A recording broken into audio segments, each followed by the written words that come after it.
L'astronome américain Allen Hynek était un ufologue, c'est-à-dire un spécialiste du phénomène OVNI. Désormais, je pense à lui quand je regarde le film Rencontre du troisième type, car il en fut le conseiller discret. Le docteur Hynek disait que le phénomène est trop sérieux pour être confié à des ufologues et qu'on devrait le réserver à des enquêteurs professionnels. D'une certaine manière, j'ai exaucé son vœu, puisque je suis officier dans un service de renseignement français et qu'un beau jour, j'ai voulu comprendre pourquoi les soucoupes volantes de cinéma atterrissaient toujours au Nouveau-Mexique ou à Washington.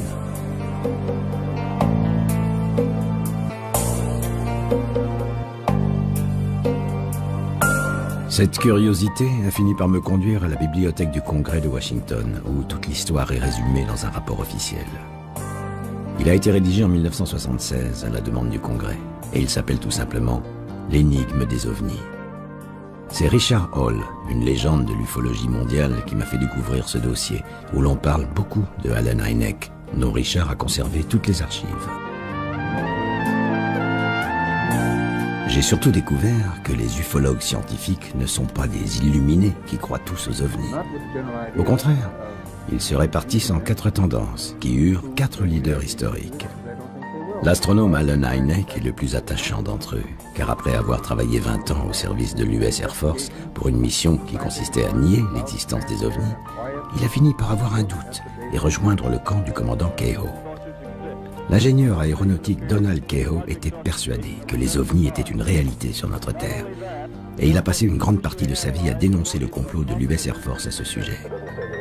L'astronome Carl Sagan avait une position paradoxale. Il admettait l'existence des civilisations extraterrestres, mais il refusait l'idée qu'elles puissent nous rendre visite à bord de leurs ovnis. Quant à l'astronome Donald Menzel, il a passé sa vie à démontrer que les ovnis n'étaient qu'illusions, fantasmes ou canulars. Allen Hynek a emporté son secret dans la tombe, et aujourd'hui, je connais ce secret. Mais pour le comprendre, il faut regarder l'histoire des ovnis à travers le regard du bon docteur Hynek.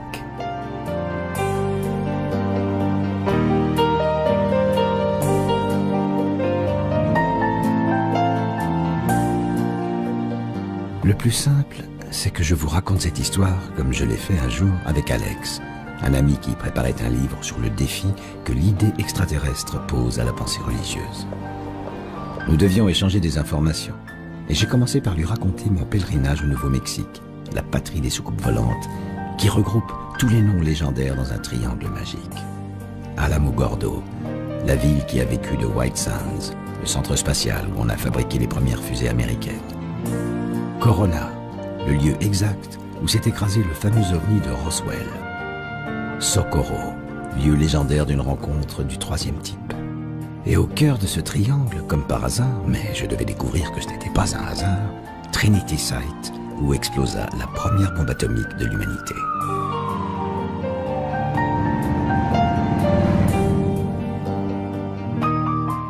En anglais, UFO est l'équivalent du mot OVNI pour désigner les objets volants non identifiés. Par Wendy Connors à Albuquerque, j'ai vite appris qu'on disait ufologie pour l'étude du phénomène et ufologue pour parler des spécialistes. On m'avait recommandé de rencontrer Wendy car c'est une excellente historienne de l'ufologie. Autrement dit, la spécialiste capable de répondre à la question « Où et quand sont apparues les premières soucoupes volantes ?» Était-ce dans le monde réel ou dans le cinéma? À ma grande surprise, j'ai découvert que tout commence durant la Seconde Guerre mondiale, au-dessus de Holoman et Los Alamos, 2 bases militaires du Nouveau-Mexique où on prépare la bombe atomique dans le plus grand secret. Le physicien Enrico Fermi travaille alors à la bombe. À cette époque, un vrai scientifique admet déjà la probabilité statistique d'autres civilisations dans l'univers.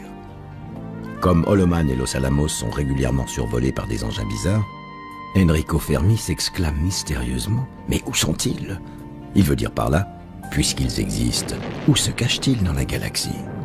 Le fameux paradoxe de Fermi vient de naître. À la fin de la guerre, les pilotes démobilisés confirment ces engins bizarres, des boules lumineuses qui les poursuivaient pendant les combats et qu'ils ont surnommés Foo Fighters. L'armée de l'air américaine soupçonne une arme secrète de la Luftwaffe et elle interroge les savants allemands qu'elle a capturés et ramenés en Amérique au cours du programme Paperclip. Mais les Allemands avouent qu'ils n'ont jamais réussi à fabriquer les soucoupes volantes qu'ils ont imaginées. Les services de renseignement de l'US Air Force sont alors basés à Wright Field, dans l'Ohio, sous les ordres du colonel McCoy. Et McCoy ne sait pas comment il doit aborder le problème.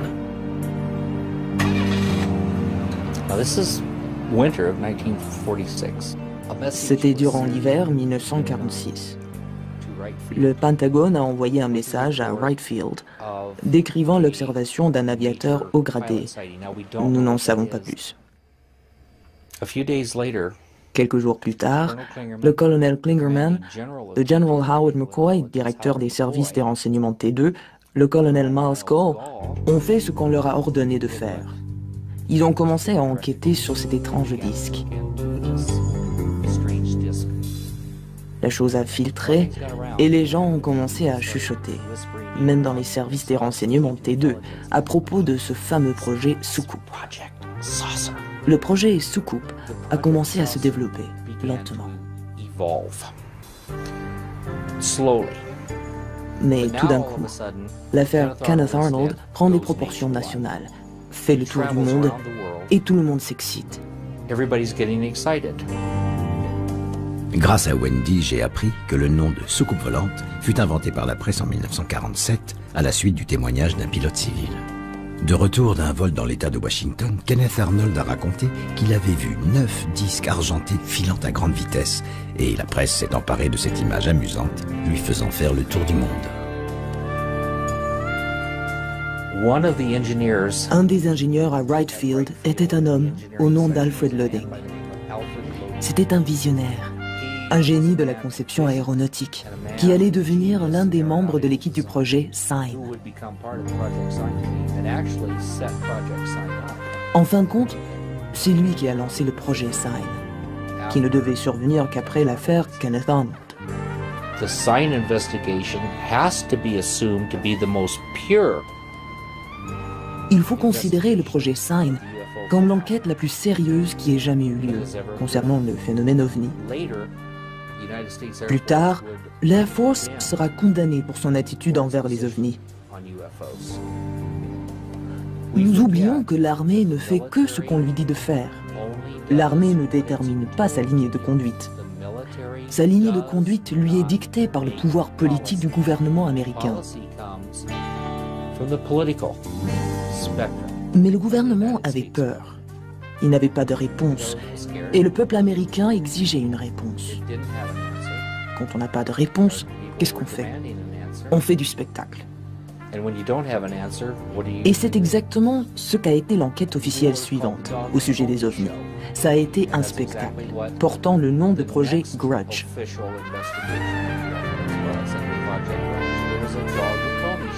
Au fond et en réalité, c'en était fini de la vraie recherche par l'armée au sujet des objets volants non identifiés.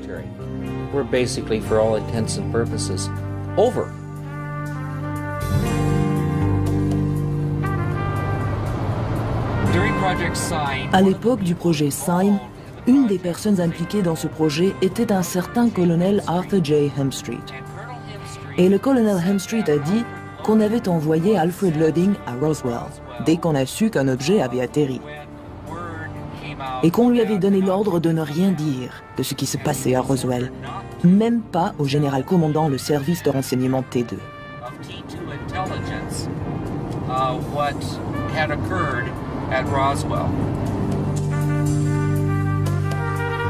Comme je l'ai expliqué à Alex, je n'allais pas tarder à découvrir pourquoi le colonel McCoy, chef du programme Sign et officier de renseignement de l'Air Force, était tenu à l'écart du secret qui se mettait en place.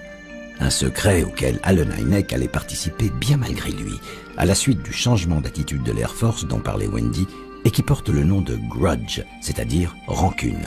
Un programme qui a démarré tout de suite après le premier mort officiel du phénomène OVNI. Au début de 1948, on demande au capitaine Mantell d'intercepter un OVNI repéré au-dessus de Fort Knox dans le Kentucky. Mais il s'écrase au sol peu après pour une raison inconnue. Officiellement, il a poursuivi la boule lumineuse de la planète Vénus et il a dépassé les limites d'altitude de son appareil. En réalité, l'Air Force est désemparée et elle commence à soupçonner une arme secrète des Soviets. Le Pentagone annule la mission du colonel McCoy parce qu'il affirme que les ovnis ne sont pas d'origine terrestre. On brûle les archives du programme SIGN, on le remplace par Grudge, qui devra ridiculiser les milliers d'observations d'OVNI dont les Américains témoignent chaque année. Dans cet objectif, l'Air Force engage Allen Hynek, qui devra tout expliquer par des phénomènes simples et naturels. Durant 4 ans, le Dr Hynek parcourt ainsi l'Amérique, honorant son rôle de debunker, c'est-à-dire en langage ufologique, celui qui est chargé de cacher la vérité. Mais en 1952 survient la vague d'OVNI sur Washington, qui met l'Air Force en alerte pendant 3 jours et qui va inspirer le cinéma. L'armée de l'air parle d'un phénomène naturel qui a trompé les radars et réaffirme que les ovnis n'existent pas, même s'il existe un pourcentage de cas inexplicables. With respect to this remaining percentage, and that is that it does not contain any pattern of purpose or of consistency that we can relate to any conceivable threat to the United States. Puis, l'armée de l'air crée Blue Book, un programme qui a pour mission d'éduquer le peuple américain, c'est-à-dire lui apprendre à ne plus voir des ovnis partout. En réalité, un officier supérieur et 2 secrétaires vont se contenter d'enregistrer les témoignages, tandis que Allen Hynek devra ridiculiser les plus absurdes d'entre eux. Une douzaine d'années s'écoulent, mais les ovnis sont toujours là. Devant les moyens ridicules de Blue Book, l'opinion commence à soupçonner le gouvernement de cacher une étude à un autre niveau. Historiquement, il est vrai que les ovnis ont été classés au plus haut niveau de secret d'État, encore supérieur à celui qui a protégé la fabrication de la bombe atomique. Allen Hynek lui-même commence à avoir des doutes et il suggère la création d'une commission d'enquête scientifique qui devra analyser le rôle exact de Blue Book. Au grand désespoir de l'Air Force, la commission, qui comprend notamment Carl Sagan, suggère qu'il vaudrait mieux analyser sérieusement les archives de Blue Book au lieu de les mépriser. Le problème, c'est que les universités américaines refusent d'analyser ce sujet ridicule. Il faudra 2 ans et 500 000 $ pour que l'Air Force passe un accord avec l'Université du Colorado. Mais avant que l'étude ne commence, le scandale éclabousse le directeur de cette étude, Edward Condon. Une fuite permet aux ufologues de rendre publique une note confidentielle de son adjoint destinée à rassurer la communauté scientifique. Cette note précise que la commission Condon fera semblant de croire aux soucoupes volantes pour mieux prouver qu'il est impossible d'en trouver une seule. Et en 1969, comme souhaité par l'Air Force, Edward Condon conclut à la désespérante impossibilité de conclure selon son immortelle formule. Sur les 10 000 cas archivés par Blue Book, 600 dossiers resteront à jamais non classés, c'est-à-dire inexpliqués. La légende des X-Files est née. Allen Hynek a échappé au scandale de la commission Condon car l'Air Force l'en a écarté. Elle n'a plus confiance en son debunker qui commence à être écœuré du rôle qu'on lui fait jouer. C'est alors qu'Allen Hynek fonde le QFOS, son association avec laquelle il définit les 3 typologies du phénomène. La rencontre du premier type, c'est-à-dire l'observation de boules lumineuses, la rencontre du deuxième type, c'est-à-dire l'observation rapprochée d'un engin inconnu, et la célèbre rencontre du troisième type. Dans son partenariat finissant avec l'Air Force, une dernière épreuve attend Allen Hynek, en compagnie du secrétaire de l'Air Force. Ils ont été convoqués par le Congrès, qui voudrait comprendre ce qui se passe avec les ovnis et surtout avec l'argent public. Mais en présence de son patron, le Dr Hynek sait qu'il devra se taire. Good luck, doctor. Well, I don't need it. Thank you. En 1964, Allen Hynek avait interrogé Lonnie Zamora, le shérif de Socorro, acteur malgré lui d'une célèbre rencontre du troisième type. Wendy et moi, nous avons tenté de faire la même chose, c'est-à-dire rencontrer Lonnie en passant par un de ses copains, Jacob Zingerle. C'est un morceau de jumbo, le cylindre dans lequel on a fait exploser la bombe atomique à Trinity Site. Le Nouveau-Mexique a toujours été un endroit où les hommes contemplent les étoiles. Nous avons eu la première explosion atomique. Les savants allemands du programme Paperclip ont été transportés ici au Nouveau-Mexique, où le Dr Von Braun a développé le programme spatial. Tout a commencé ici. C'est pour ça que les gens du Nouveau-Mexique considèrent avec beaucoup de sérieux la question du voyage spatial et de la vie extraterrestre.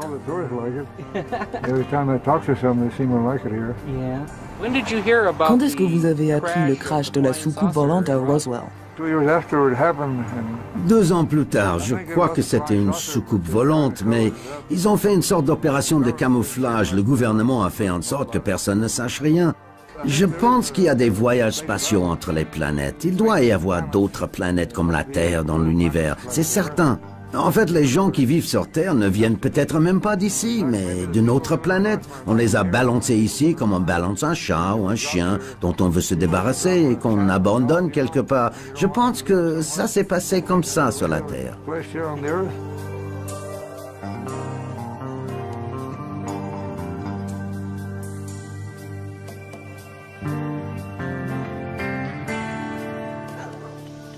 Allen Hynek disait que les témoignages connus ne sont que la partie visible de l'iceberg, car la plupart des gens se taisent parce qu'ils ne veulent pas voir leur vie gâchée par le ridicule ou par une encombrante célébrité. J'en ai eu la preuve ce jour-là. Le gars ne veut pas sortir. Je sais, il est là, sa voiture est là. Le cas de Lonnie n'a jamais pu être expliqué d'aucune manière, même par le canular. Et c'est pour cette raison que Socorro est devenu un lieu de légende que l'on retrouve dans le cinéma américain. À l'époque, Lonnie est en patrouille de routine quand il prend en chasse un véhicule en excès de vitesse. Soudain, une lueur attire son attention dans le désert. En bon policier, il abandonne la poursuite pour aller voir de quoi il s'agit. Sur le web, j'ai trouvé un document réalisé par les ufologues américains, une image qui représente ce que le shérif voit à ce moment-là. Quand il s'approche, Lonnie aperçoit 2 petits êtres en combinaison blanche qui se précipitent immédiatement dans leur engin pour décoller sans aucun bruit. Lonnie consigne l'affaire dans un rapport officiel et bien entendu, la presse s'en empare immédiatement, lui faisant faire le tour du monde et la faisant entrer dans la légende. Une légende que connaît bien Lawrence Romero car il a débuté dans le métier avec Lonnie.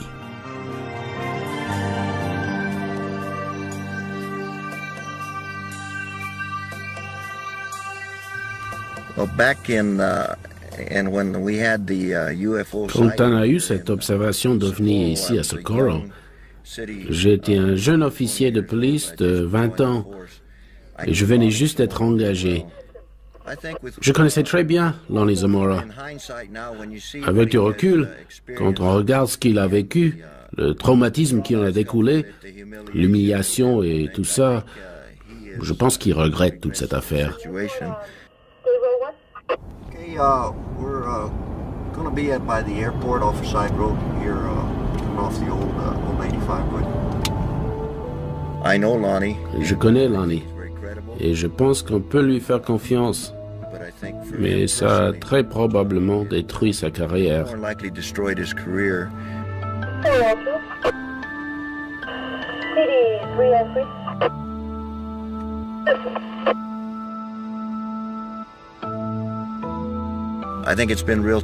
Je pense que ça a été très dur pour lui et je lui exprime toute ma sympathie. Mais je pense que tôt ou tard, on lui rendra justice.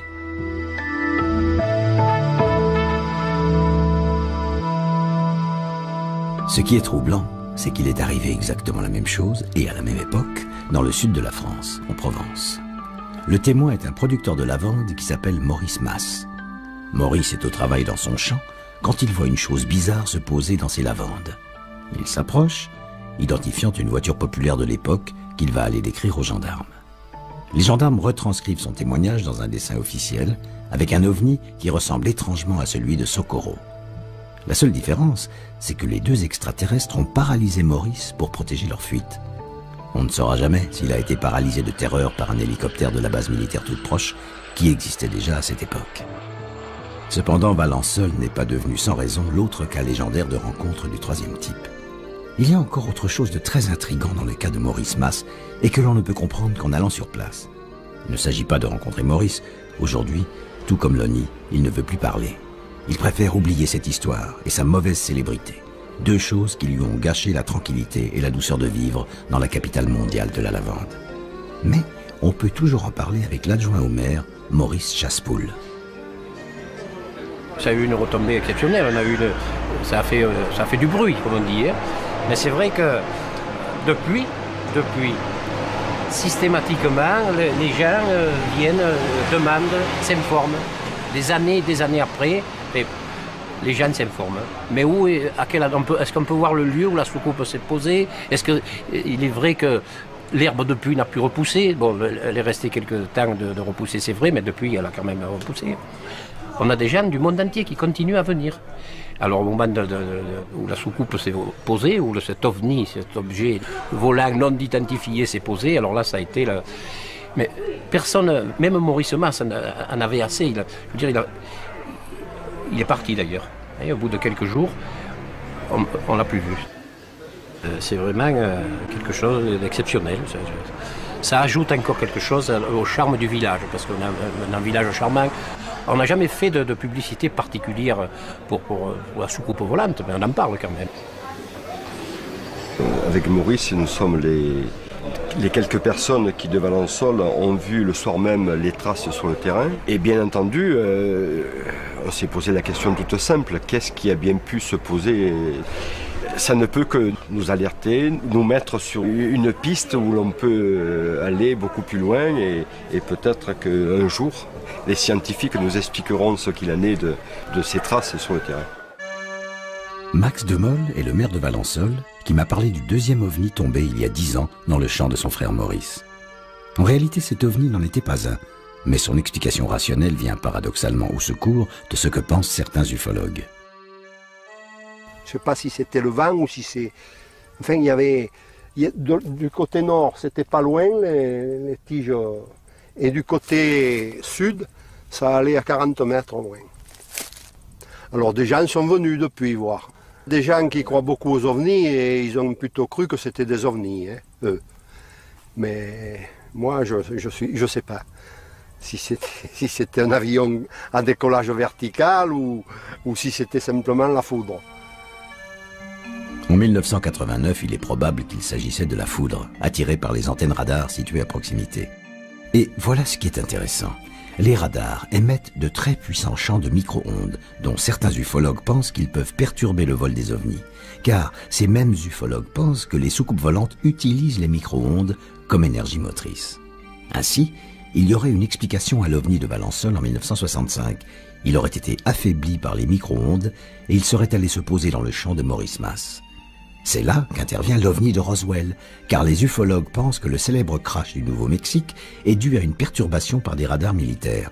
Vaste mystère qui, en tout cas, ne semble pas perturber outre mesure l'ami Jeannot.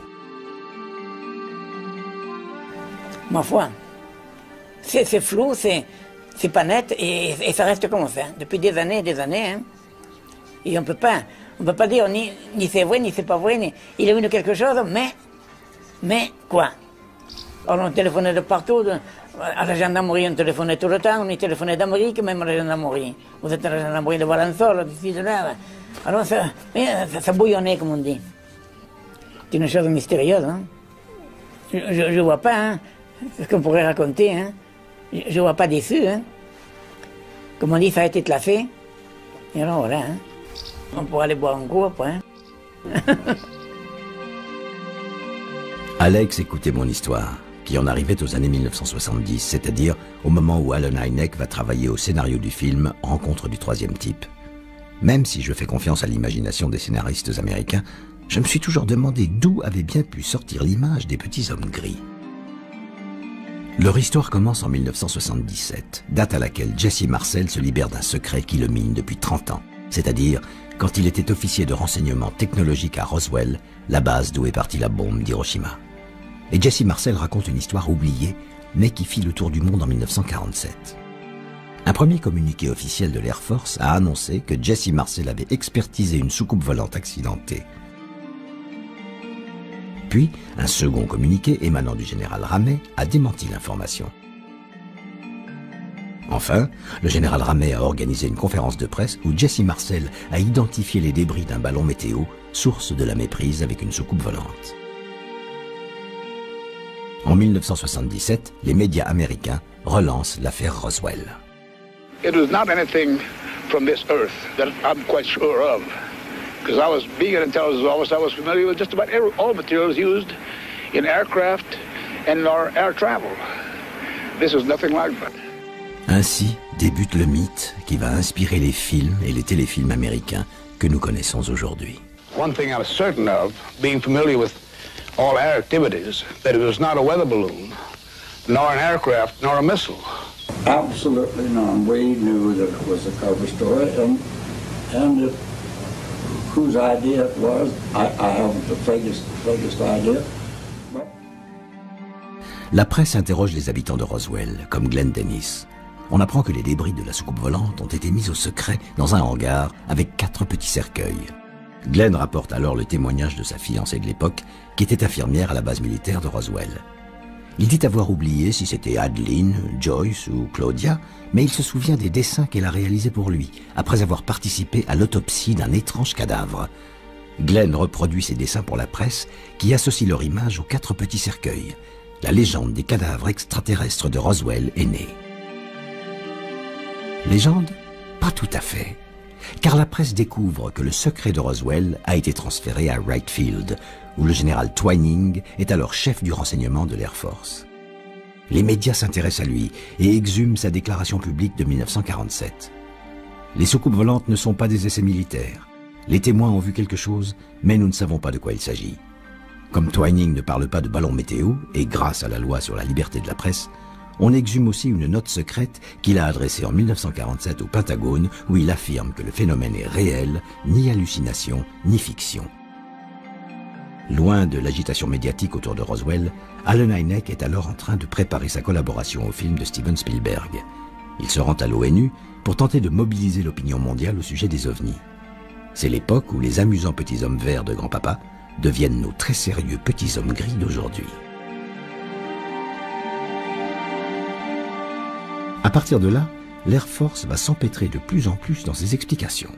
Dans un rapport aussi épais qu'un bottin de téléphone, curieusement hypertrophié pour un simple ballon météo, le crash de Roswell sera rectifié en ballon espion et les extraterrestres expliqués par des dummies, c'est-à-dire de simples mannequins anthropomorphiques. Le problème, m'a-t-on dit, c'est que tout ça ne tient pas la route.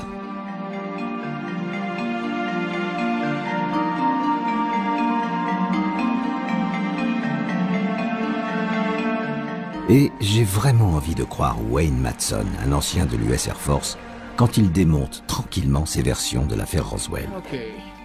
Avant que nous n'allions nous-mêmes à Roswell, Wendy avait suggéré une rencontre avec Wayne, qui fut d'abord aviateur, puis ingénieur aéronautique au sein de l'Air Force. Quand il était pilote de bombardier au Laos, Wayne a personnellement pourchassé un ovni. Puis, il a testé des missiles et des avions secrets sur la base de Holloman, ici, au Nouveau-Mexique. Décidément, Holloman tenait beaucoup de place dans cette histoire, et je devais découvrir que ce n'était pas fini. Vous me demandez si le US Air Force, pas nécessairement l'Air Force, mais aussi le gouvernement américain, camoufle les informations à propos des ovnis. Ma réponse est oui. J'ai découvert que l'engin qui est censé s'être écrasé à Roswell n'avait pas la forme d'une soucoupe volante, mais plutôt la forme d'un boomerang.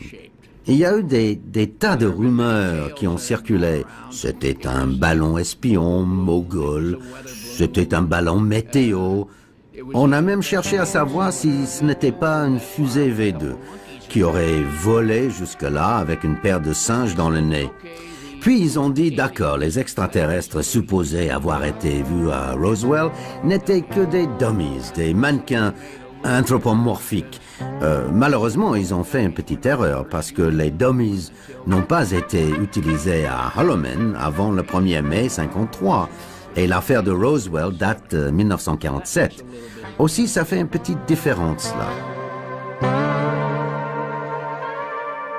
Est-ce que je crois personnellement aux ovnis? Oui, je crois qu'il n'y a pas de fumée sans feu. Aujourd'hui, nous continuons à dire que la vitesse de la lumière est une limite infranchissable. Des scientifiques ont découvert une onde de gravité qui se déplace à 310 fois la vitesse de la lumière. Si elle voyage à cette vitesse-là, les vastes distances entre nous et les systèmes solaires les plus proches ne sont plus aussi vastes que ça. Je crois qu'il y a quelque chose derrière tout ça. Maintenant, est-ce que ce sont des engins de notre planète, des engins de notre dimension, des engins pilotés par un groupe secret d'aviateurs, de US Air Force? Je n'ai pas la réponse, mais j'aimerais bien le savoir. But I sure would like to know.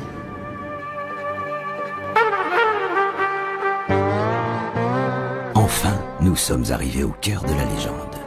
Et comme tous les touristes qui viennent ici pour acheter des souvenirs, nous avons flâné dans la ville avant de nous rendre au musée. J'avoue que je me demandais si j'allais vraiment voir un morceau de soucoupe volante. De ce point de vue, j'ai été un peu déçu. Mais la rencontre avec le fondateur du musée fut néanmoins très étonnante. En 1947, Walter Haut était porte-parole de la base de Roswell et depuis longtemps, Wendy voulait lui arracher son secret. A-t-il vu, oui ou non, les cadavres des extraterrestres ?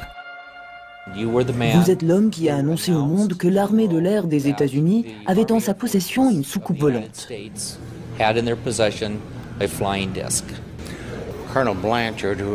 Le colonel Blanchard, qui était le commandant de la base à cette époque, m'a fait venir dans son bureau et m'a dit « J'ai des informations à vous donner et je veux que vous en fassiez un communiqué de presse. » La seule chose dont j'étais sûr était le fait que nous avions en notre possession une soucoupe volante et que nous l'avions finalement expédiée au degré hiérarchique supérieur. En tant que citoyen américain, qu'est-ce que vous pensez de ce camouflage de l'affaire Roswell? Je pense qu'une opération de camouflage a été conçue de manière à ce qu'on pense que c'était un ballon mogol ou un autre genre de ballon. Mais mon sentiment personnel est que c'était quelque chose qui venait de l'espace. Et puis, nous sommes allés visiter la base de Roswell, qui est aujourd'hui un aéroport civil. Une bonne nouvelle, car je voulais survoler Corona, l'endroit où la soucoupe volante s'est écrasée, pas très loin d'un ranch. Mais auparavant, nous avions rendez-vous avec Dennis Balthazar, un collègue de Wendy, historien de l'affaire Roswell. Tous les trois, nous nous sommes retrouvés dans le fameux hangar 84, l'asile du mystère qui conservera à jamais le secret des débris et des cercueils qui furent entreposés là, sous bonne garde, en 1947. This is not something that should be laughed at. Ce n'est pas quelque chose dont on puisse se moquer. Il n'y a pas de quoi rire, parce que des vies humaines ont été menacées. J'en ai fait moi-même l'expérience en 1997. Un homme dans l'Oklahoma avait un morceau des débris, alors j'ai pris rendez-vous pour le rencontrer. J'avais découvert que c'était un policier militaire affecté ici en 1947. Arrivé en Oklahoma, je n'ai pas pu le voir. J'ai été intercepté. Au lieu de ça, je me suis vu rencontrer deux gars qui ont prétendu être des officiers de l'US Air Force et agents spéciaux de renseignement. Ça a changé ma vie. Donc, l'affaire Roswell, c'est du sérieux. Il s'est passé quelque chose à Roswell. Et on essaie encore de le cacher aujourd'hui. Il y a eu trop de témoins impliqués dans cette affaire. Plusieurs centaines ont été questionnés à ce propos. Et beaucoup d'entre eux ont été menacés de mort. Et c'était sûrement pas à cause d'un ballon météo ou d'un mannequin anthropomorphique. Quand votre vie est menacée, ça devient sérieux. Aux États-Unis, nous avons la loi sur la liberté de l'information qui permet aux particuliers d'interroger les agences gouvernementales. Mais elle a ses défauts. Les stratégies de retardement qui sont utilisées, les mensonges qui vous sont glissés ou l'indifférence qui vous est opposée. Nous devons être crédibles. Nous devons être soutenus. Nous devons avoir des pièces écrites. Nous ne pouvons pas compter uniquement sur les témoignages. Peut-être que les témoins sont une des clés majeures pour comprendre l'affaire Roswell, mais il nous faut de la documentation.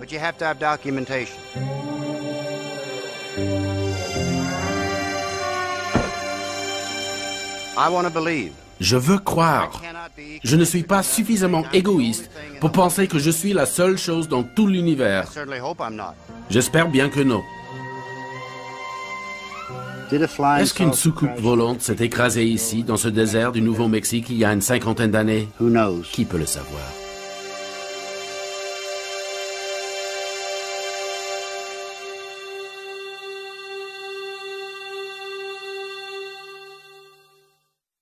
Alex a eu la même réaction d'incrédulité que j'ai eue moi-même. Tous mes amis américains parlaient d'un complot de leur gouvernement. Certes, les USA sont un État fédéral où la tradition des pionniers est de se méfier du pouvoir central. Mais je devais découvrir qu'il n'y a pas que l'Amérique profonde qui dénonce le complot.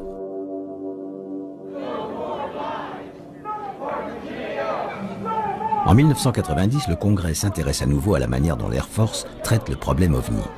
Soutenu par le public, le sénateur Stephen Schiff crée une commission d'enquête sur l'affaire Roswell au sein du GAO, l'organisme qui contrôle l'utilisation de l'argent public. Mais l'Air Force prétend que les archives ont disparu. Get the complete runaround by the Defense Department to be referred to an agency that's supposed to have the documents and they don't have the documents is something I've just never experienced before. Et alors que le sénateur n'a pas terminé son enquête, l'Air Force publie un nouveau rapport portant la mention « Affaire classée », une provocation. I think the Department of Defense is acting like there's a cover-up, even if in fact there is no cover-up. Et puis, en 1995, c'est le scandale de l'autopsie de Roswell. Un scandale parce qu'on a dit que ce film était une escroquerie. Mais personne n'a prouvé l'escroquerie. On a simplement cru sur parole d'honnêtes citoyens qui ont miraculeusement retrouvé un autre film qui montrait la fabrication du mannequin. La seule vérité dans cette affaire, c'est son double impact. Elle a habitué le public à l'idée extraterrestre et elle a ridiculisé l'enquête du sénateur Schiff. Dans le contre-espionnage, on appelle ça information, désinformation. Stephen Schiff mourra 3 ans plus tard, à 51 ans, sans avoir percé le secret de Roswell. Mais un autre sénateur a voulu savoir si les extraterrestres de Roswell avaient été entreposés à Wright Field en 1947. Quand il était président de la commission du renseignement, Barry Goldwater a interrogé le général Ramey, l'organisateur de la mise en scène du ballon météo. I've never heard him get mad, but he got madder than hell at me, cussed me out, said don't ever ask me that question again. Et il y a encore des astronautes pour dénoncer le complot. L'un d'entre eux rejoint le point de vue de tous ceux qui imaginent que le secret est caché dans le désert du Nevada, au cœur de la mystérieuse base 51, celle qui fait rêver tous les espions, les ufologues et les cinéastes de la planète. Edgar Mitchell représente un courant ufologique qui pense que la technologie extraterrestre est déjà sur Terre, mais utilisée par des humains après la capture d'un ovni ou d'une négociation avec les extraterrestres. Many of the sightings that people around the world are making now are not due to alien technology, to aliens, but to humans using an alien technology. There is reason to believe that some technology has been utilized by perhaps government and military people. On the other hand, our current government and military is totally naive about this. In other words, it's been separated away from government. And that's very alarming. Gordon Cooper n'est pas en reste, le célèbre Gordo du programme Mercury. Gordo a été personnellement confronté au problème OVNI et, par un ami pilote basé à Roswell en 1947, il sait que toute l'affaire cache quelque chose. Gordo a lui aussi tenté de mobiliser l'ONU et il continue son combat aujourd'hui. Gordo a repris le flambeau de la vérité que Allen Hynek a porté toute sa vie.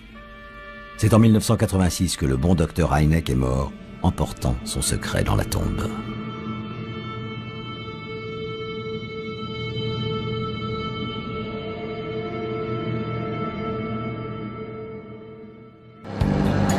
Ce secret, je ne devais le comprendre qu'après avoir rendu visite à celle qui fut la meilleure amie et la plus fidèle collaboratrice de Allen Hynek.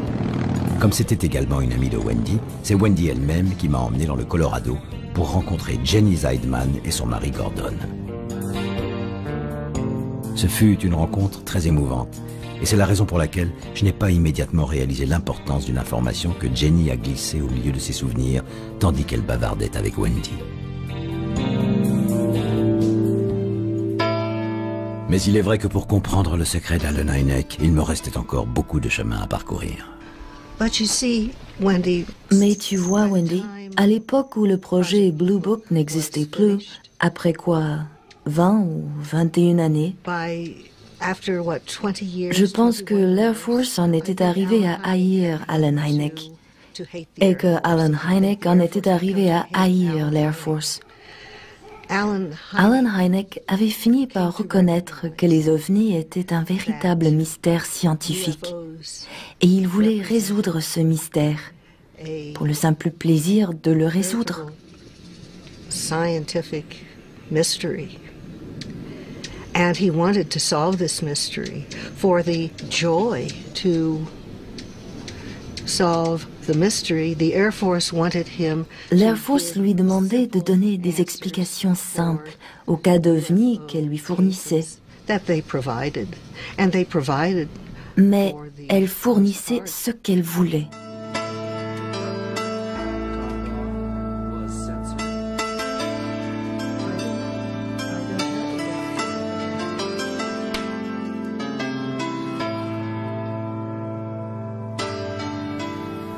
I think he died. Je pense qu'il est mort satisfait de savoir qu'on se souviendrait pour toujours du travail qu'il a accompli avec l'Air Force, mais aussi de lui en tant qu'inventeur de l'expression « rencontre rapprochée du troisième type ». Il était heureux d'avoir fait commencer les gens à réfléchir, et je pense qu'il est mort avec cette satisfaction. Il savait qu'on se souviendrait de lui. Mais en même temps, il pensait qu'il aurait pu faire beaucoup plus.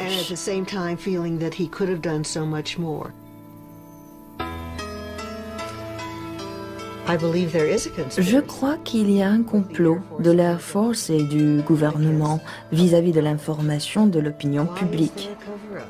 Pourquoi ce complot? Est-ce parce que le gouvernement, qui est le père du peuple, pense en tant que père que l'enfant n'est pas assez adulte pour connaître la vérité? Mais il y a une autre possibilité. Peut-être le gouvernement est-il aussi perplexe que n'importe qui à ce sujet, et il ne veut pas que le public sache qu'il est tout aussi ignorant que lui. Everyone else is, and they do not want the public to know that they are also ignorant of the true facts. I will tell you that a month before Je vais te dire qu'un mois avant sa mort, il m'a fait venir dans sa maison de Scottsdale pour un adieu. We both knew it was a goodbye. Nous savions tous les deux que c'était un adieu. And he said to me, et il m'a dit, vous pensez que c'est tout ce qu'il y a? Ce qu'il voulait dire, c'était, y a-t-il un au-delà? Qu'est-ce qu'il y a après la vie? Pensez-vous que c'est tout ce qu'il y a? Et je lui ai dit, je ne sais pas. Nous nous sommes tenus la main un instant. Et c'est la dernière fois que j'ai vu Allen Hynek.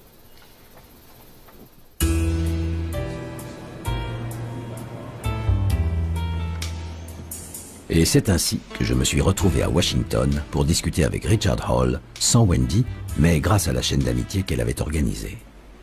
Il y a un point commun entre Jenny et Richard. Richard fut le meilleur ami et le plus fidèle collaborateur du commandant Keyhoe, l'autre monstre sacré de l'ufologie avec le docteur Hynek. D'ailleurs, le destin ne fait jamais rien par hasard, puisque Donald Keyhoe et Allen Hynek sont devenus amis après avoir été adversaires dans leur quête commune de la vérité. Aujourd'hui, Richard est lui-même devenu une légende vivante, parce qu'il est l'héritier des deux hommes. Quand je l'ai rencontré, il m'a dit « Afin que 20 ans de sueur, de larmes et de sang ne soient pas perdus, j'ai fondé le FUFOR, qui a récupéré toutes les archives du NICAP de Keyhoe et du CUFOS de Hynek. Et un jour, nous finirons bien par savoir la vérité. »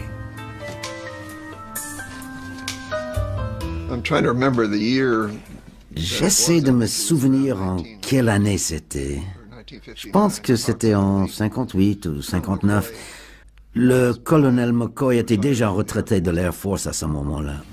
If they are humanoid, there can be humanoids picked out, since the range of size, shape, and color on this planet covers almost the entire spectrum, that it almost dictates the fact that there would be, let's say, agents of the space people, wherever they come from, living among us at the present time and having been here over the last 100 years.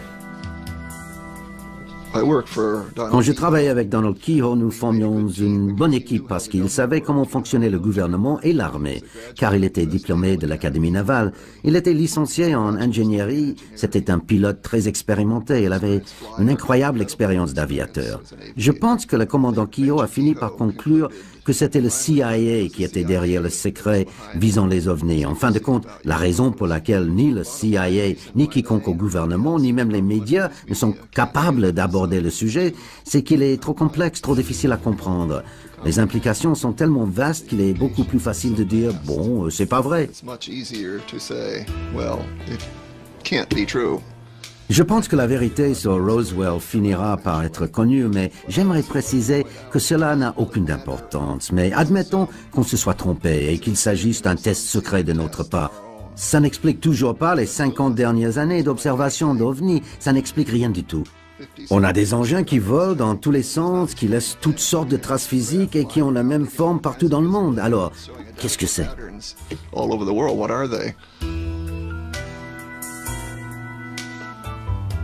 Ces gens-là ne viennent peut-être même pas de l'espace. J'aime dire qu'ils viennent d'ailleurs.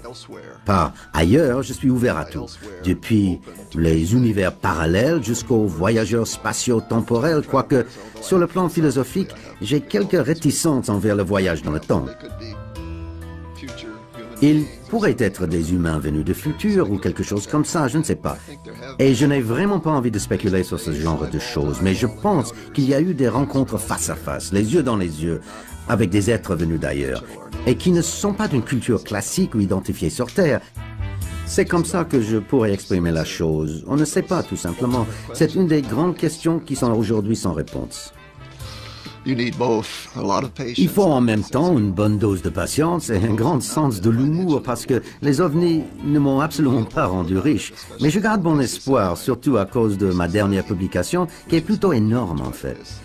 Elle fait autour de 800 pages entre les textes, les dessins et les photos.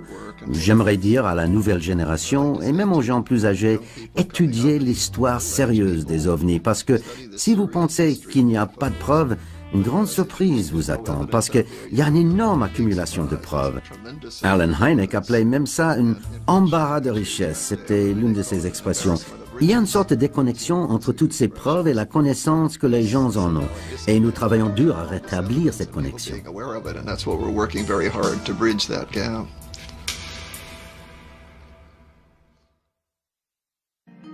Alex était impatient de savoir si Richard Hall et Allen Hynek avaient découvert le même secret.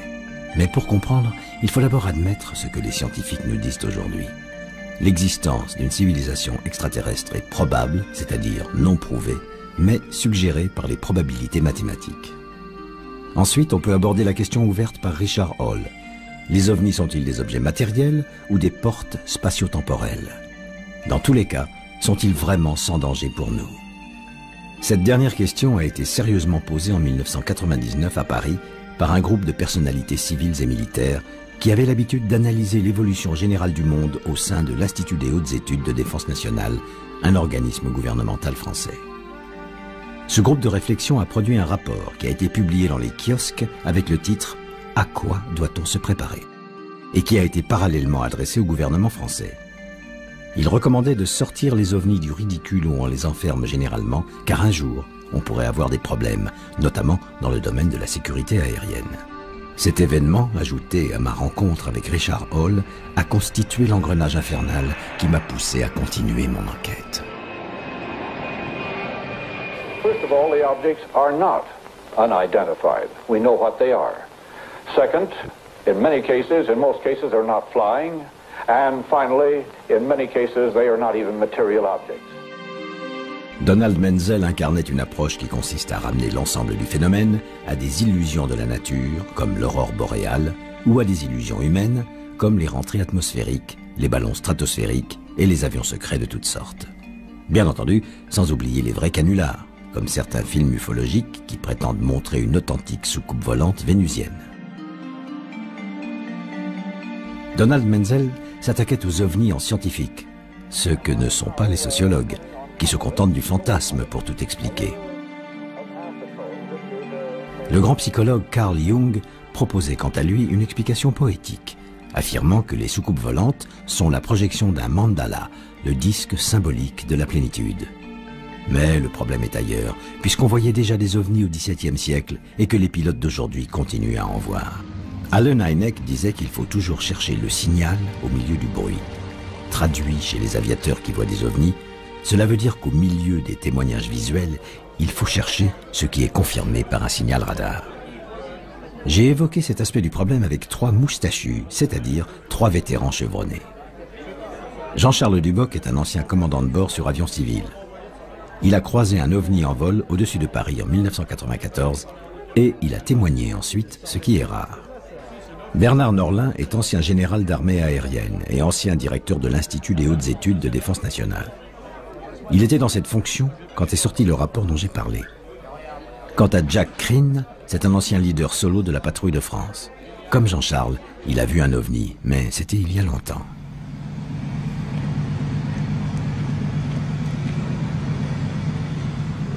Le steward qui était dans le poste, la copilote, puis moi-même avons vu un objet absolument énorme passer devant nous et s'arrêter à 25 nautiques de notre position. Il avait une dimension de 2 à 300 mètres, comme une espèce de très grosse lentille rouge sombre avec des bords flous. Nous l'avons observé à peu près entre 1 et 2 minutes. Nous l'avons vu devenir transparent et disparaître. Et j'ai commencé à en parler que lorsque j'ai appris qu'il y avait eu un écho-radar qui était enregistré sur ce phénomène par le centre de Taverny. Moi, avec le recul, j'ai pris ça, disons, comme une démonstration de puissance technologique d'une civilisation extraterrestre qui nous dit, ben voilà, vous n'êtes pas seul dans l'univers, voilà ce que nous savons faire. Moi, personnellement, ce que ça m'a fait, c'était de m'intéresser à l'astronomie. Parce qu'on parle d'OVNI, mais les gens n'ont aucune connaissance en astronomie. Je pense qu'il y a une ouverture sur l'univers qui est en train de se faire et c'est très important d'enseigner l'astronomie à des jeunes.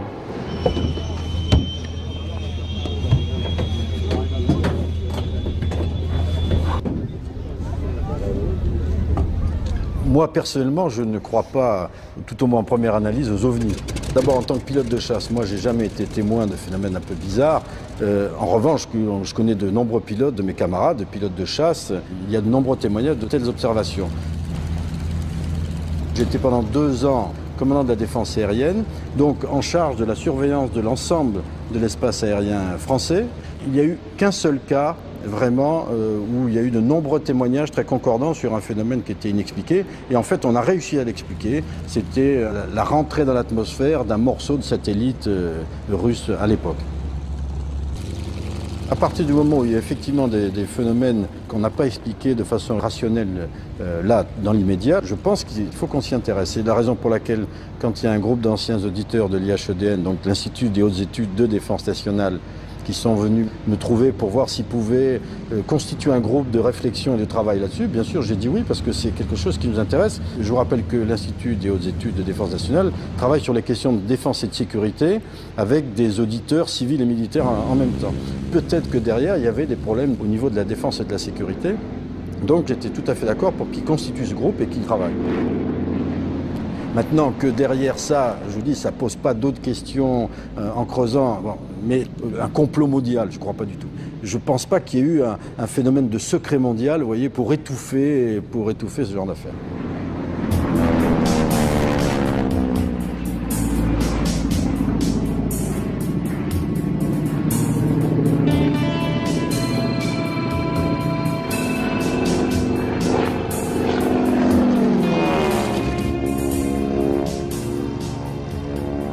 Pendant un entraînement en vol de nuit avec les Mirages, rassemblement de nuit au radar, j'ai vu, et mon coéquipier également, quelque chose qui nous a évidemment interpellés et qui ne correspond toujours pas, moi, à l'état actuel de mes connaissances aéronautiques, quelque chose auquel je puisse donner une explication.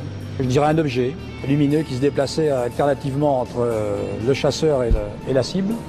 Je voyais ça un peu comme un fuselage d'avion de ligne avec des hublots, un peu des lumières, une grande lumière intérieure. Et à chaque fois qu'on se dirigeait sur lui, ça partait, je disais, mais vitesse de l'éclair, quoi. Hein. Et hop, ça revenait, boum, et comme quelque chose qui observe, qui vient nous voir, etc. Donc ça s'est passé 4 fois. voyez, on s'est interrogé longtemps. Et à l'époque, c'est vrai que on n'en parlait pas trop parce que c'était des coups, je dirais, à passer en conseil médical, avoir une... Alors comme dans nos visites médicales, il y a le côté physique et le côté psychologique. Bon, l'ambiance à l'époque, c'était plutôt de garder ça sous le coude, parce qu'on aurait pu passer pour un délicieux farfelu, quoi. J'ai un tas de collègues qui me disent « Attends, mais moi aussi j'en ai vu. » Je dis « Pourquoi tu parles pas ?» Je ne vais pas passer pour un délicieux farfelu. C'est pas des choses qu'on puisse raconter tous les jours, puisqu'il y a des gens, ça peut briser leur carrière, ça peut déclencher des attitudes de moquerie ou de dévalorisation, quoi. Je crois qu'il y a une évolution importante au niveau, je dirais, des grands chercheurs. Puisque, comme je vous disais, il y a plus de 350 témoignages qui ont été analysés dans des milieux scientifiques, dans des milieux de savants qui font ça de la manière la plus pragmatique qui soit et la plus mentale qui soit. Donc maintenant, on peut commencer à en parler. Alors le problème, c'est la manière dont on s'en empare. On va en faire encore une chose magique, extraordinaire, on va dire des étoiles, ou on va peut-être évoluer vers quelque chose de plus très intéressant.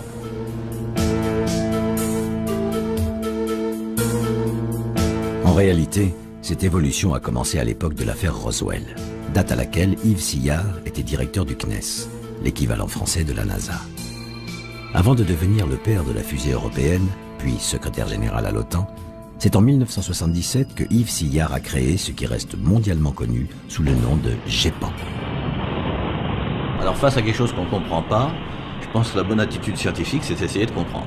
Et donc, on a créé le groupe d'études des phénomènes aérospatiaux non identifiés, le GEPAN, avec la mission d'analyser sérieusement les témoignages sur le plan psychologique, physique, sur tous les aspects, de façon à essayer de comprendre est-ce que ça se passait dans la tête des gens, ou autrement, de quoi s'agissait-il. C'est un des rares organismes au monde qui s'est attaqué, qui continue à travers son fils, ou je sais pas comment il faut l'appeler, le CEPRA, à s'intéresser de façon sérieuse et rigoureuse à ce phénomène. Le problème, si vous voulez, c'est que on est en face de phénomènes qui sont inexpliqués et qu'on n'arrive pas à expliquer. Donc, je pense que ça reste pour moi fondamental de conserver une attitude rigoureuse et scientifique vis-à-vis d'un phénomène qu'on ne comprend pas et qui visiblement apparaît de façon permanente dans le monde entier. Donc ça me paraît essentiel de continuer à s'y intéresser.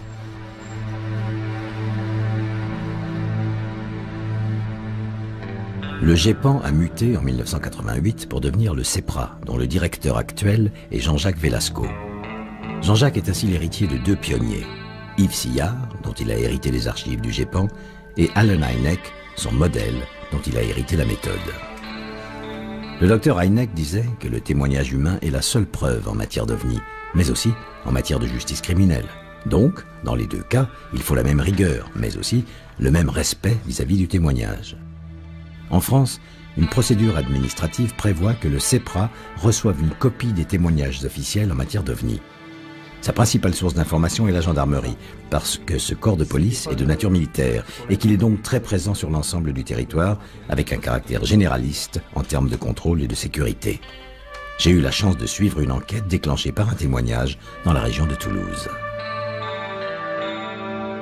Jean-Jacques commence toujours par une analyse de l'environnement social du témoin, afin d'écarter les déclarations fantaisistes qui lui feraient perdre son temps.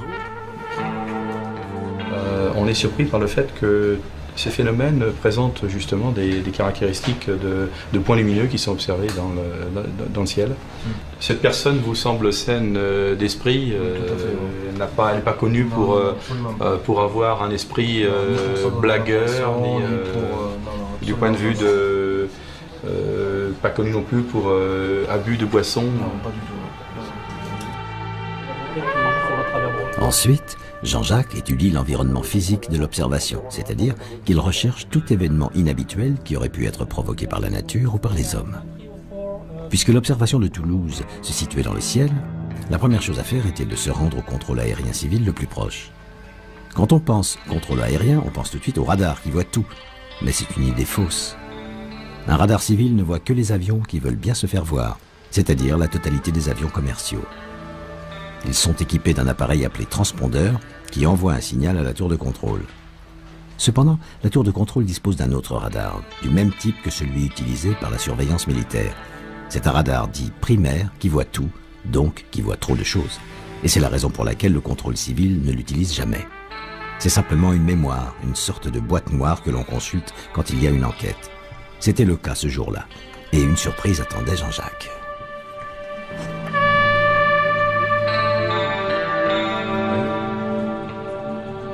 Et donc là, vous êtes sûr que ce ne sont pas des avions? On est à peu près sûr que ce ne sont pas des avions, surtout trois plots différents. Il n'y en aurait eu qu'un à la limite. Non, ce sont des avions inconnus sans transpondeur. Ouais. C'est quelque chose d'inconnu sans transpondeur. Donc il y a quelque chose là qui pourrait être intéressant à... Quel que soit l'intrus, c'était forcément un objet, puisqu'il avait été accroché par un radar. Dans l'ensemble, les déclarations du témoin semblaient donc fiables et il ne restait plus qu'à le rencontrer pour cerner son profil psychologique. Comme cela arrive souvent, le témoin a demandé que l'on préserve son anonymat par peur du ridicule. Pouvez-vous donc très rapidement nous situer sur un croquis la disposition de ces lumières ainsi que la direction dans laquelle ces objets lumineux se déplaçaient? Je vous indique à peu près la géométrie et la direction. Voilà, la direction à peu près de l'engin. Voilà, je vous ai fait la géométrie et la direction. Est-ce que vous aviez, lorsque cette observation a été effectuée, vu un contour autour de ces lumières? Non, il n'y avait aucun contour.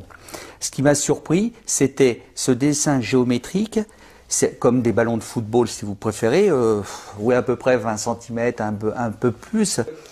Dans mon fond intérieur, je sais que ce n'était pas un avion. Je sais que ce n'était pas un satellite. Il n'y avait pas de bruit, il n'y avait rien. C'était le silence. C'est pas évident de témoigner.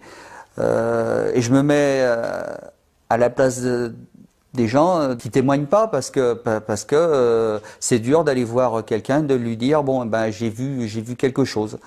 On passe pour un illuminé ou on va passer pour un gentil une gentille personne. Et c'est là où c'est le plus dur.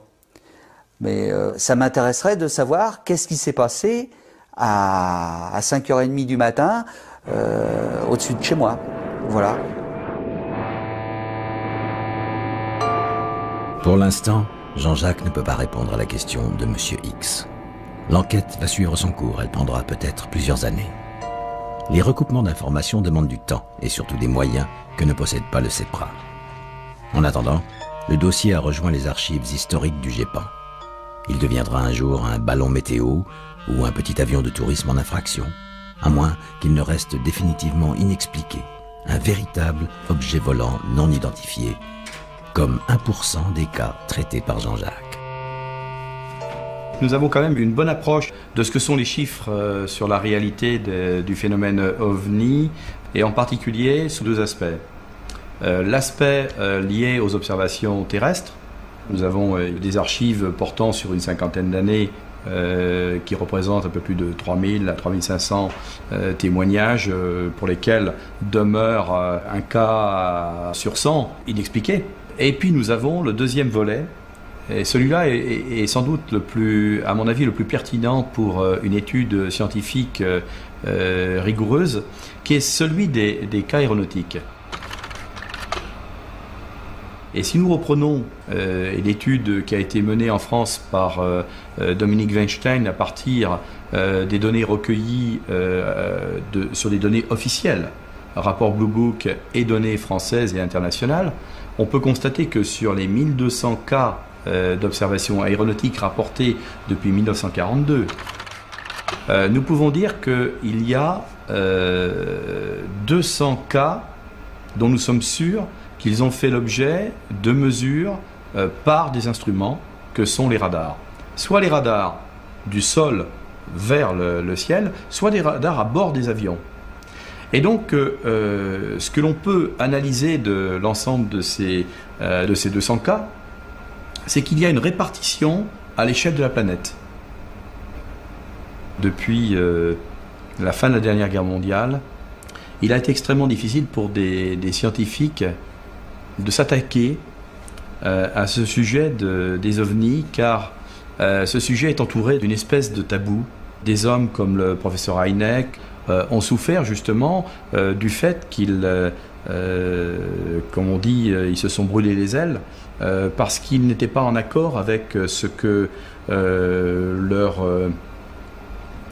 profession, leurs collègues voulaient qu'ils soient. Mais je crois qu'aujourd'hui, le professeur Hynek est probablement le premier scientifique à avoir mis le doigt sur un phénomène qui devra trouver des explications dans les décennies, si ce n'est dans les siècles à venir.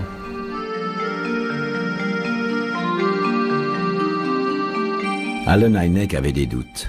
Donald Menzel avait des certitudes.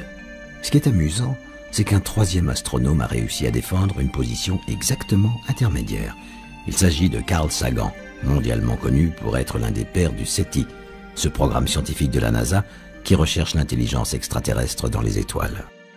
It doesn't say that I think extraterrestrial life is impossible. Quite the contrary. I think that many of the stars in the sky have planetary systems. We know enough now about the origin of life to make it appear likely that life arises naturally on the vast bulk of these planets. It's possible, but by no means certain, that life on many of these planets evolves into beings which are as advanced as we, or more advanced. Carl Sagan incarnait une approche assez paradoxale, qui admet l'existence potentielle d'une civilisation extraterrestre, mais qui refuse l'idée qu'elle nous visite à bord de ces ovnis. Toute l'argumentation repose sur la notion du voyage.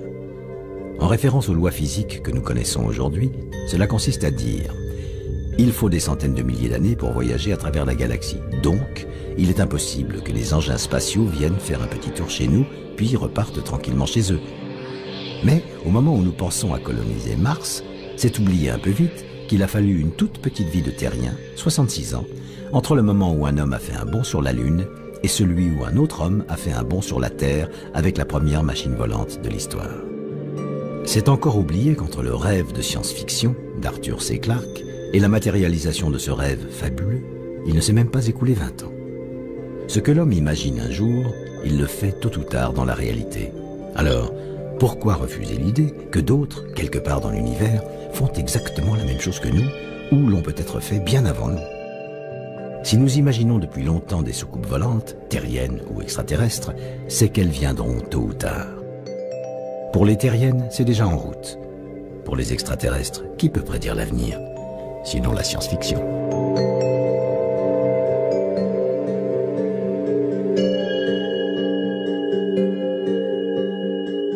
La science-fiction a une valeur prédictive parce que les maîtres du genre sont souvent des scientifiques. Le mathématicien Von Neumann, collaborateur de la bombe atomique américaine, a imaginé les cyborgs, ces êtres mi-hommes, mi-machines qui envahissent le cinéma aujourd'hui.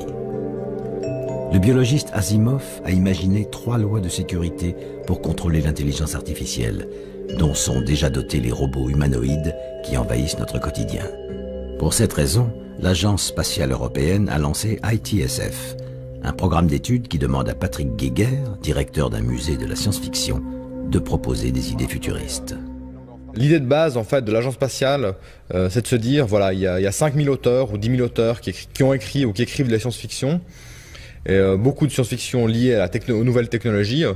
Par exemple, voilà, Jules Verne a entre guillemets inventé le sous-marin.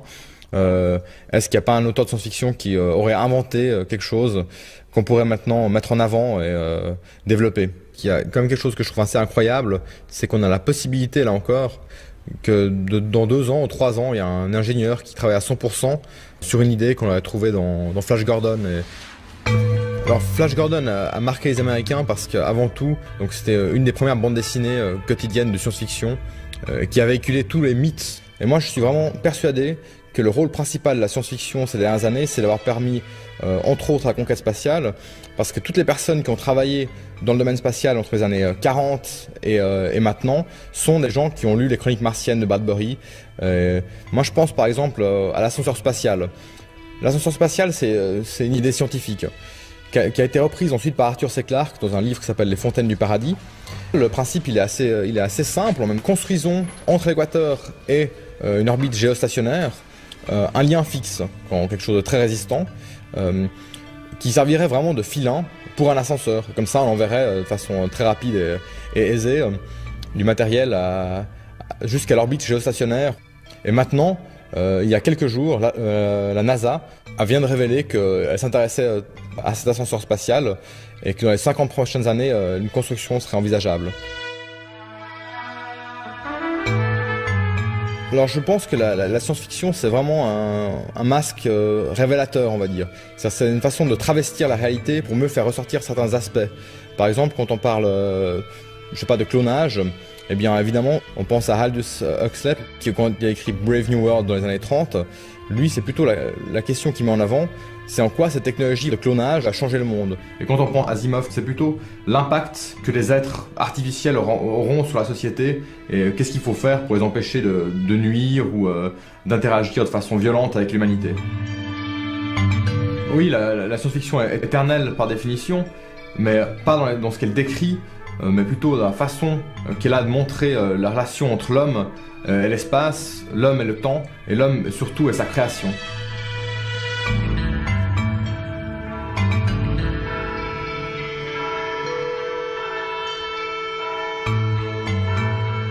Quand j'étais jeune, les maîtres de la science-fiction m'ont fait rêver avec des fusées à moteur ionique qui partaient pour de lointains voyages intersidéraux. On peut imaginer ma surprise quand j'ai découvert un vrai moteur ionique dans un centre d'essai de l'Agence spatiale européenne.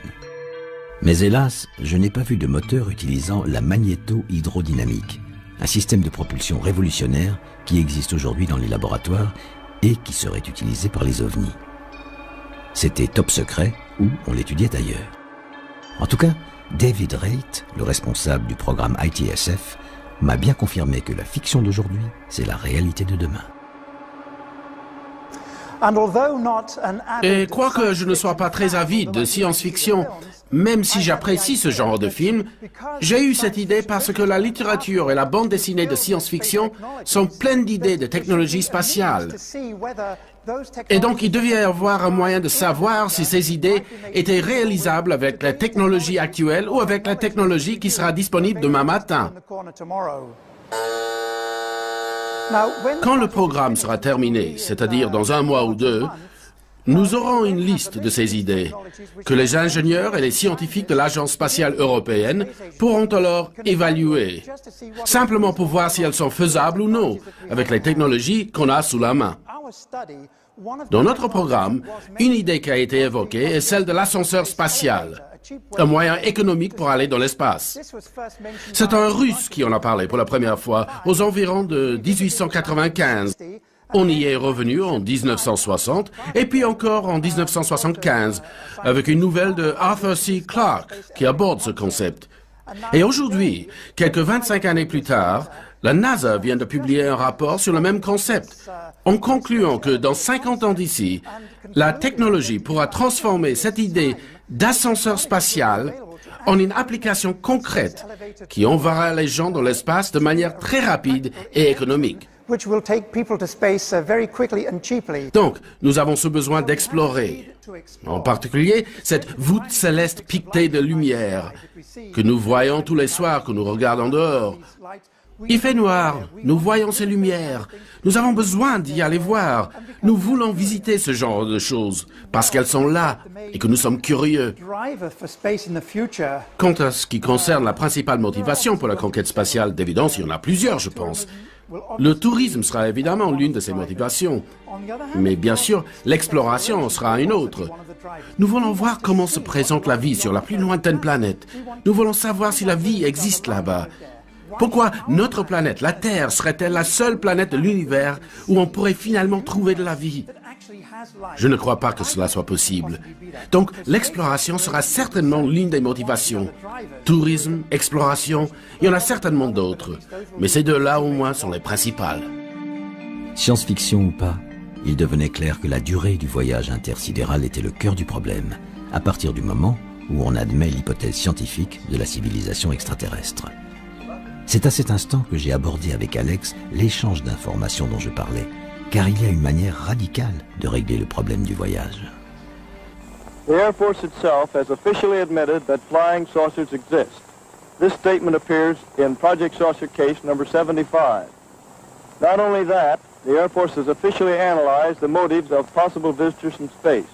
Here is a direct quotation from the official report. Such a civilization might observe that on Earth we now have atomic bombs in our fast-developing rocket.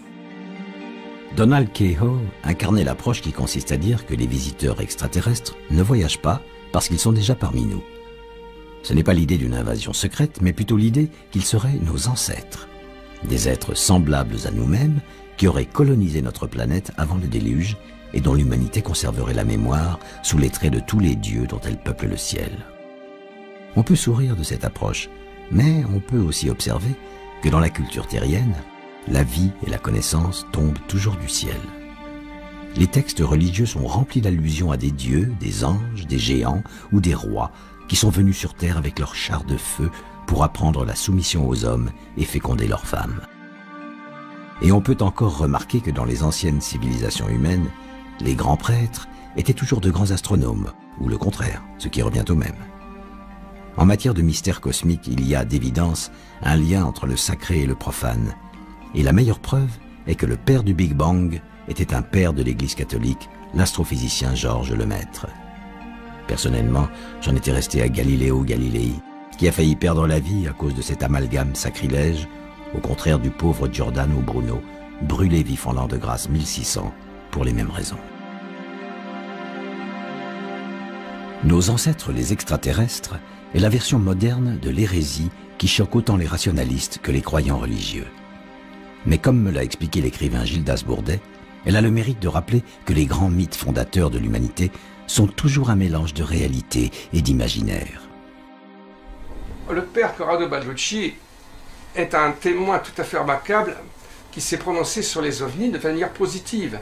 Je l'ai vu moi-même à une conférence sur les ovnis en Italie, à Saint-Marin, l'année dernière. Et là, sur cet entretien, il dit, bien sûr qu'il y a des extraterrestres et un bon chrétien doit s'en réjouir car c'est à la gloire de Dieu. Il faut savoir qu'il est spécialiste de démonologie au Vatican. C'est un théologien spécialiste de démonologie. Donc les démons, il sait qu'est-ce que c'est. Or, je l'ai vu par sa conférence expliquer qu'il ne faut pas avoir peur de ces extraterrestres, qu'il faut s'habituer à cette idée qu'il y a des extraterrestres.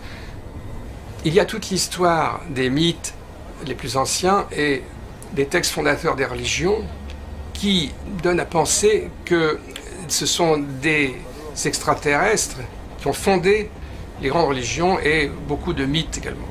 Alors la question qu'on peut se poser à partir de là, c'est non seulement sur les intentions des extraterrestres, mais sur leur présence dans l'histoire humaine.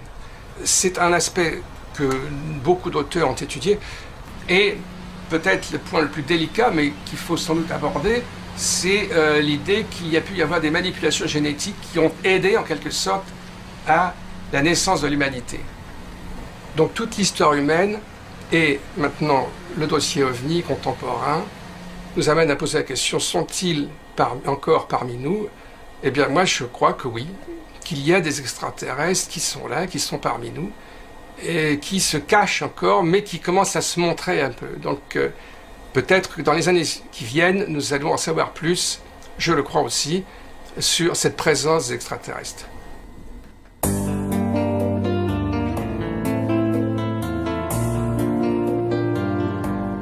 À propos de cette hérésie, il m'a semblé intéressant de savoir ce que pourrait en penser l'Église du Vatican, celle qui brûla jadis Giordano Bruno.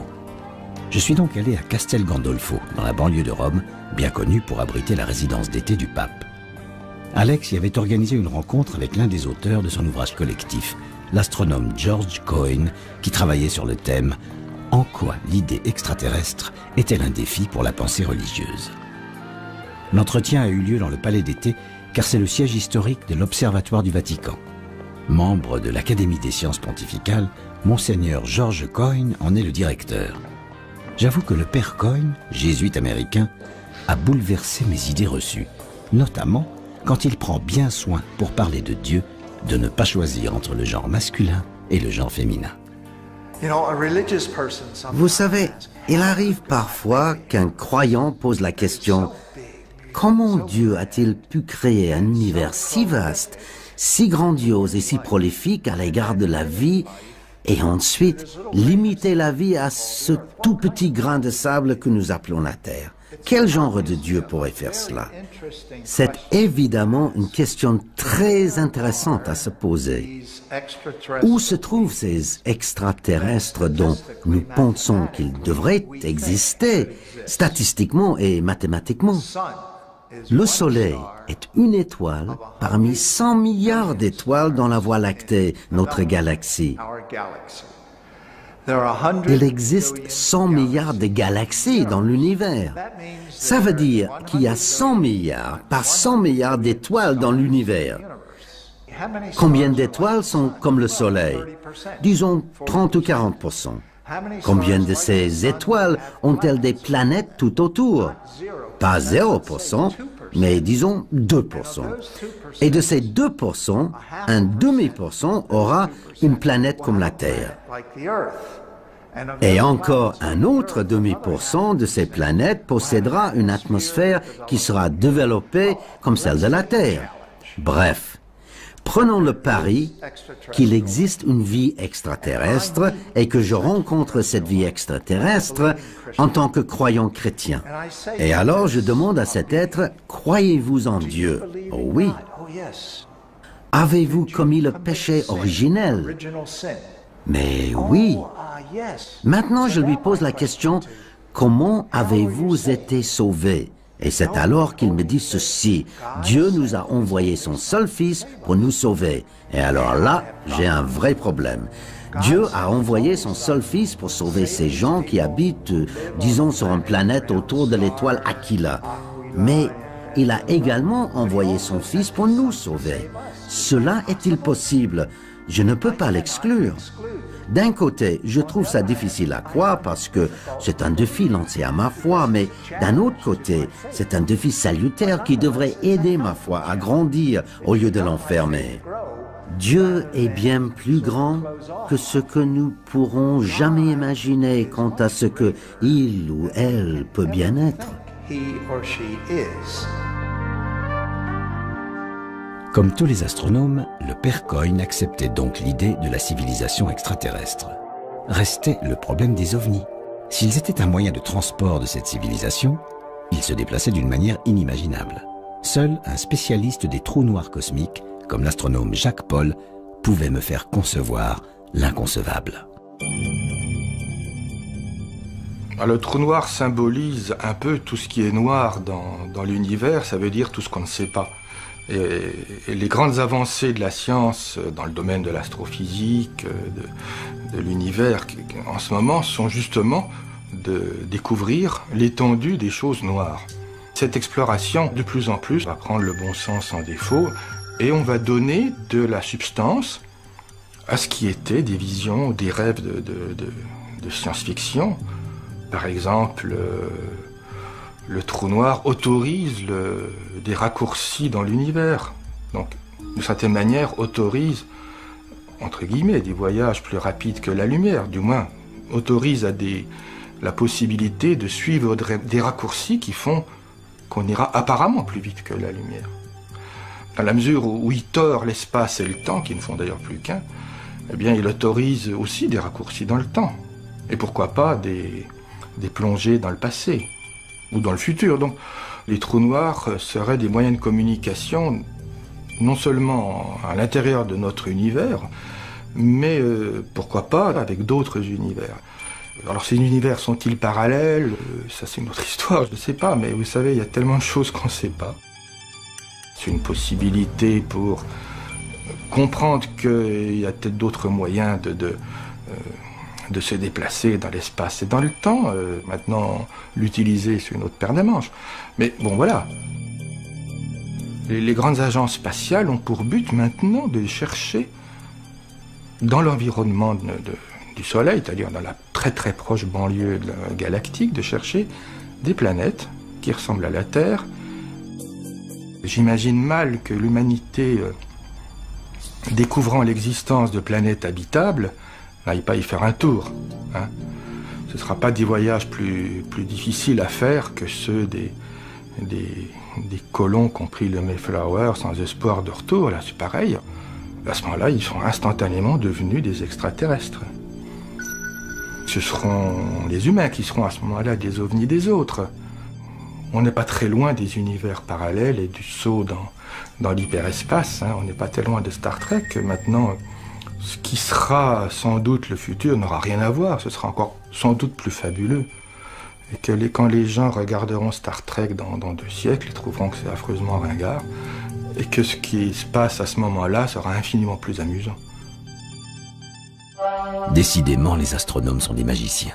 Et une dernière surprise m'attendait au bout de ce voyage.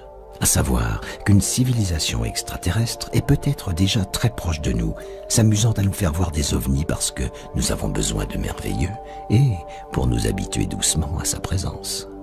Let's see what are some that have not been explained and which have possible scientific pay dirt in them. And I think those I would recommend that they be looked at quite closely. Not with the general idea of using them to prove that we are being visited, because I don't think they will.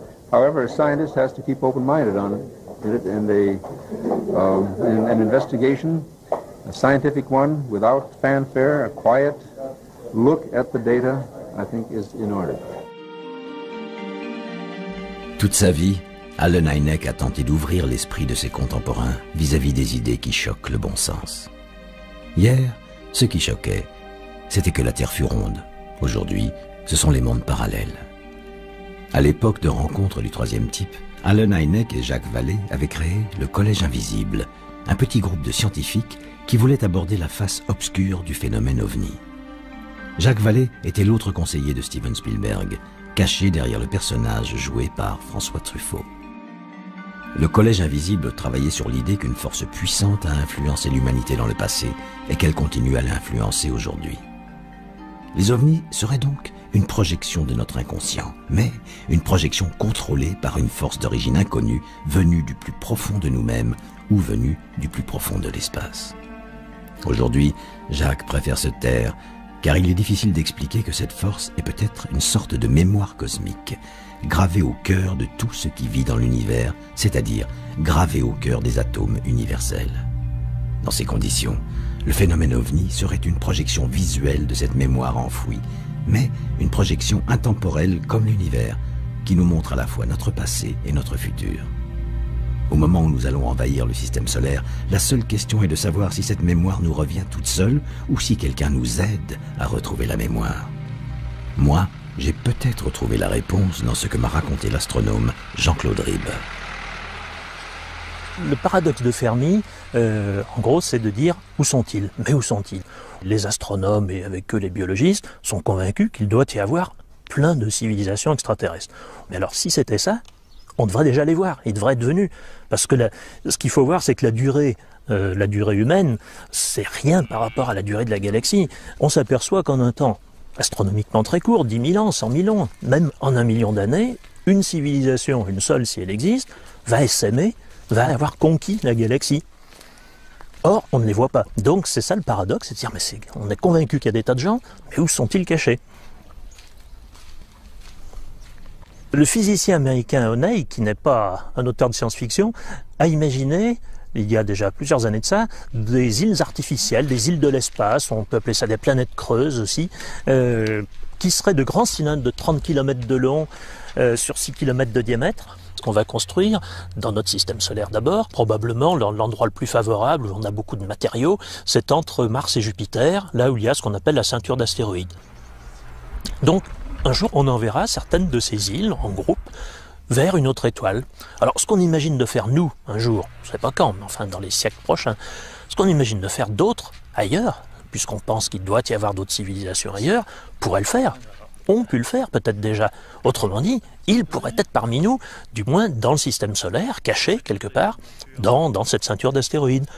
Alors, s'ils étaient par là, cachés, s'ils n'avaient pas pris contact avec nous, on pourrait imaginer de les détecter, et la question n'est pas du tout stupide, puisque l'un de mes collègues, Dr Papagiannis, il y a 15 ans de ça à peu près, avait lancé un programme de recherche avec un satellite infrarouge pour rechercher justement ce qu'on appelait à l'époque les sphères de Dyson.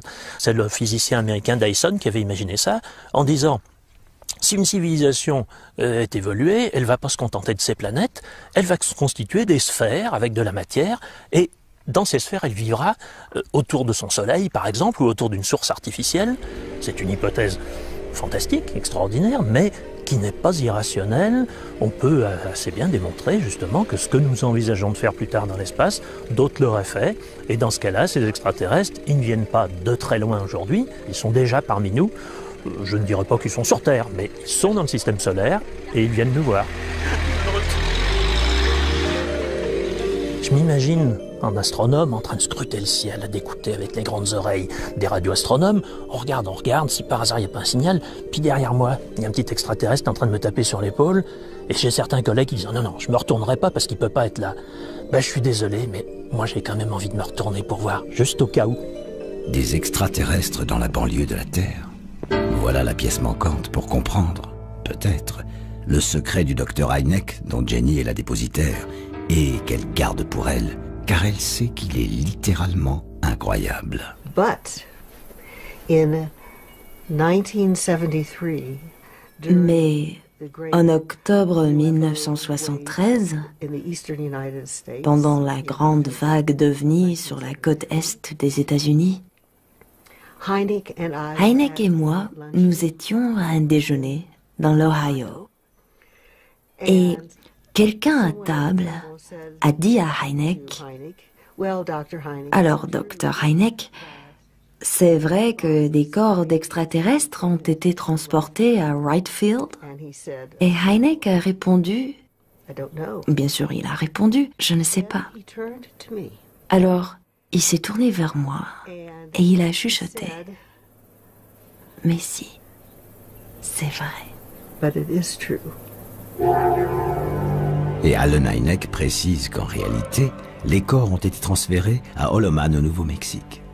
Stupéfaite, Jenny lui pose alors discrètement 2 questions sur un bout de papier. Jenny a conservé ce papier avec ces 2 questions. Quand l'affaire Holloman a-t-elle eu lieu? Qui vous a fait cette confidence? Et les 2 réponses du docteur Hynek.